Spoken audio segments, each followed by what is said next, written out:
Bonjour, mon nom est Jonathan Kongolongoy. Je suis développeur depuis plus de 10 ans maintenant. J'ai travaillé dans différentes sociétés, des sociétés de développement euh, mobile ou encore de programmation juste par Angular, Java, Spring Boot ou encore Python et différents langages. Donc aujourd'hui, je vais me présenter pour essayer de vous dire qui je suis et quelles sont mes capacités professionnelles. Euh, Mon parcours professionnel a commencé en 2012. Quand j'ai commencé mes études, j'avais directement ouvert une entreprise qui s'appelait Metadata Development.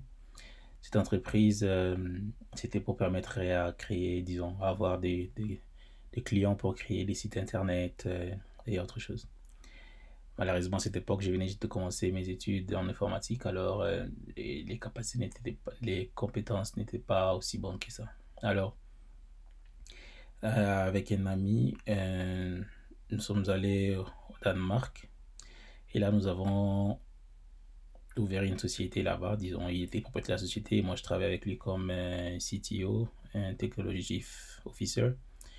Nous avons essayé de monter une boîte là-bas au Danemark et après quelques mois, bon, on n'avait pas trouvé vraiment des investissements. Mais là, on a travaillé avec différentes technologies comme VBRTC, PHP avec Symfony, Angular, JS et tout. Et juste après mes études, je suis allé en Belgique pour faire des cours d'échange. Et là, j'ai rencontré deux jeunes hommes comme moi à l'université qui étaient vraiment intéressés aussi à ouvrir, à faire un business ensemble. Donc, nous avons ensemble créé une application qu'on a appelée Bruxelles by Night. Cette application permettait à connaître les nightlife, c'est-à-dire qu'est-ce qui se passe pour les jeunes après les cours, comme ça, pendant la nuit à Bruxelles. Et là, il y avait différents events et différentes informations sur où acheter quoi. Et l'application a été vendue en 2017 ou 2016, je pense, parce que nous n'avions plus vraiment des capacités pour travailler ensemble, comme j'étais déjà revenu en Norvège et j'avais d'autres occupations ici, et donc l'application a été vendue.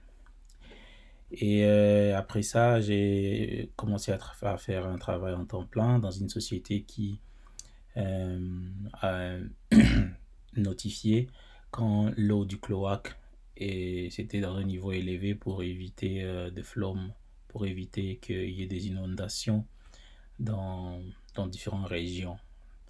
Alors au début, mon travail était de créer un système administratif qui permettait de contrôler ces devices que nous avions dans différents endroits dans la commune d'Oslo, Asker et plusieurs autres endroits.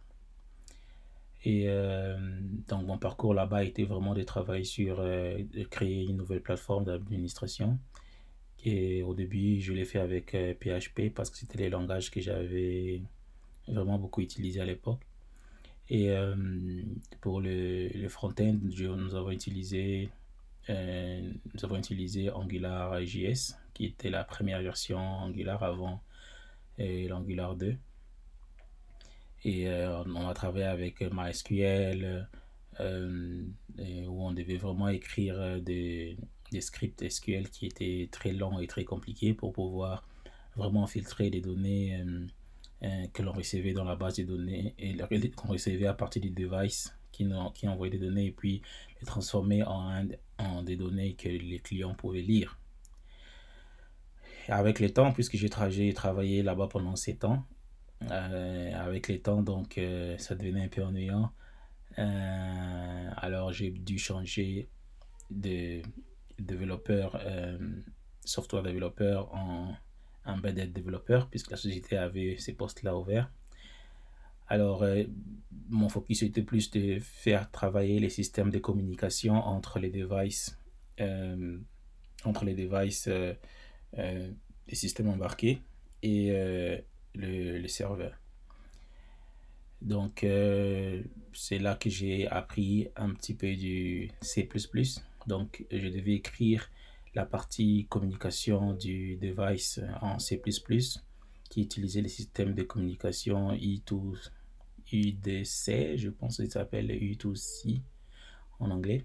Alors, je devais programmer ce système de communication qui devait communiquer avec MQTT, qui est un système de real-time pub-sub communication, et MQTT qui devait envoyer les données dans le serveur qui était écrit avec Java sur des REST API. Donc, les données venaient en binaire, qui venaient à partir de MQTT en arrivant dans Java. On décodait, disons, j'ai décodé ces codes et puis je les transformais en format qui est MySQL, c'est-à-dire en plein texte, que MySQL est tout pouvant enregistrer.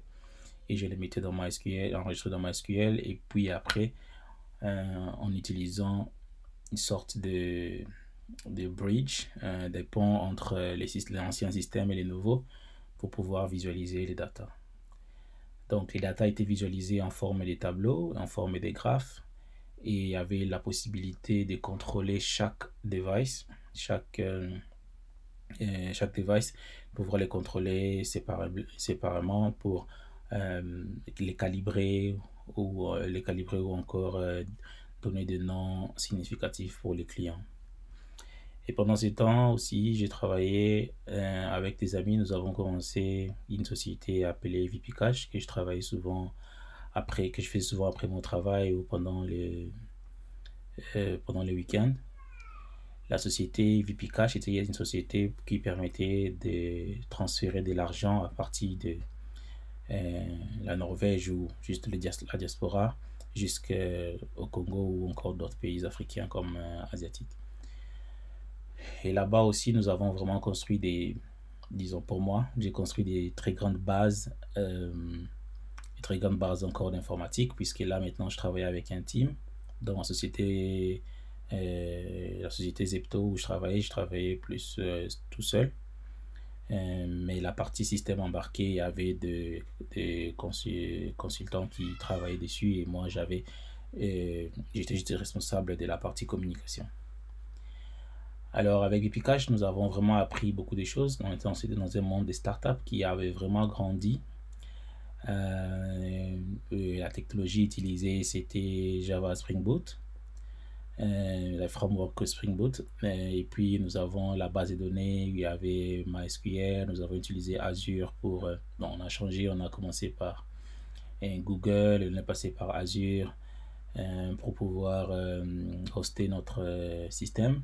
C'est-à-dire que la personne ou la société qui nous donnait des crédits, c'est la société où on partait juste pour essayer de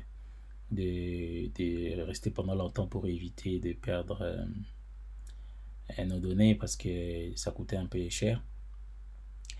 Et nous avons fabriqué cette application avec React Native. Donc, React Native pour faire l'application iOS et Android. On a commencé avec les natives d'abord, mais à cause de la capacité que nous n'avait pas vraiment, puisque moi je travaillais plus après mon travail et pendant les week-ends. Alors on a passé par cross-platform, donc on a utilisé React Native qui nous a permis de faire notre propre première application. La société a duré pendant longtemps, il y a vraiment eu beaucoup d'expérience. Nous avons été invités à FN Women, je pense que c'est en Union européenne, non, Union des Nations pour les femmes, Women, aux USA où nous avons dû présenter à New York. Nous avons dû présenter notre projet, c'était vraiment très intéressant. Nous avons eu quand même quelques contacts par là, mais nous avons été aussi invités à travers Innovation Norway ou la société Innovation Norway qui nous avait aussi invités à participer à une conférence à l'Union africaine où nous avons aussi été en Éthiopie avec mes partenaires ou co-founders et où nous avons appris beaucoup de choses. Nous avons vraiment parlé avec des différentes personnes qui aussi avaient des startups et des personnes qui sont vraiment établies. Et ça permet vraiment d'élargir le network. Ça a vraiment permis d'approfondir encore des connaissances et nous permettre aussi, parce que notre clientèle n'était pas seulement à la diaspora, mais aussi en Afrique, où les téléphones mobiles ne sont pas toujours de qualité. Et cela nous a quand même permis de pouvoir faire des tests sur place. On l'a fait de même en Ouganda et au Congo. On a vraiment fait des tests pour savoir comment les systèmes fonctionnent et comment ça répondait. Et on est même passé aussi des systèmes de paiement avec carte pour essayer d'aller vers blockchain. Donc on a travaillé un petit peu avec Ethereum, blockchain, mais bon, le projet n'avait pas vraiment réussi avec blockchain. Donc la société avait fonctionné pendant un moment, mais à cause de quelques régulations de l'État et les financements, nous n'avons pas vraiment su les faire grandir comme ils devaient. Donc nous étions arrêtés à un moment. Alors, donc pour la suite, j'ai encore rencontré des autres jeunes personnes qui sont venues avec un nouveau projet. C'est le projet Nitri. Nitri, ça permet c'est une application, une plateforme qui permet d'apprendre à tricoter. Donc vous apprenez à tricoter en achetant des recettes, des tricotages. Et vous pouvez aussi... et ces recettes sont vraiment formatées d'une manière qui est lisible, qui n'existait pas encore en ce moment. Et je suis toujours dans le projet. Et toujours des difficultés financières, mais on y tient encore. Et avec Nitri, donc les compétences réussies là-bas, de un, encore un startup, donc tous les chemins des hauts et des bas, on reconnaît, donc on continue à apprendre. J'ai participé dans des cours de startup avec Sumila, où aussi on nous a donné quelques certificats. Et dans la technologie utilisée dans Nitri, nous avons utilisé Flitters pour fabriquer l'application mobile Android. Et pour les web, nous avons utilisé React.js et la base de données. Et puis nous avons utilisé ChatGPT pour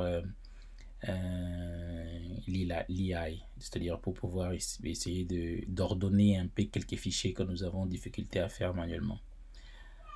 Et là encore, ça m'apporte vraiment beaucoup de connaissances en intelligence artificielle, où je devais écrire quelques prompts, système de prompts pour pouvoir vraiment essayer de structurer les données reçues ou les données que nous sommes en train de travailler avec.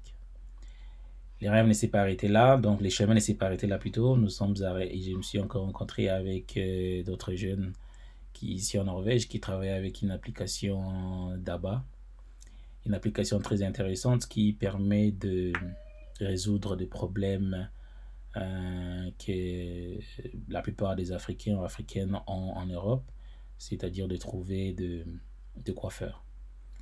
Donc la solution est vraiment basée sur comment permettre aux coiffeurs de trouver des clients et permettre aux personnes qui ont besoin de coiffeurs qui vivent dans des villes vraiment très lointaines de pouvoir bien planifier leur voyage vers le coiffeur et les coiffeurs d'avoir vraiment un système ordonné pour des commandes des heures de travail. Bon, ça c'est sur moi. J'ai travaillé aussi à la Croix-Rouge. C'était pas un travail comme à la Croix-Rouge, aller à la guerre et tout, mais c'était vraiment ici pour travailler avec des jeunes qui ont des difficultés à la maison ou encore ont juste besoin d'un endroit à être ou encore besoin d'aide pour faire leurs devoirs et tout. Donc j'ai travaillé là-bas pendant 5 ans, c'était de 2011 pendant 4 ans, de 2011 à 2015. Et quand j'ai déménagé, donc j'ai dû arrêter le travail volontaire. Et avec quelques amis, c'est avec qui nous avons travaillé avec VP Cash et d'autres. Nous avons créé des systèmes des cours de codage plutôt, où les jeunes minorités qui ne savaient pas vraiment des chemins qu'ils pouvaient prendre, pouvaient apprendre à programmer en HTML, CSS et JavaScript. Et les cours, ça s'est vraiment très bien passé. Et nous avons quelques de nos étudiants, je peux dire, qui ont choisi la programmation, ce qui fait vraiment de la joie parce que c'est vraiment un succès. Et j'en suis vraiment aussi fier aussi avec tout mon team.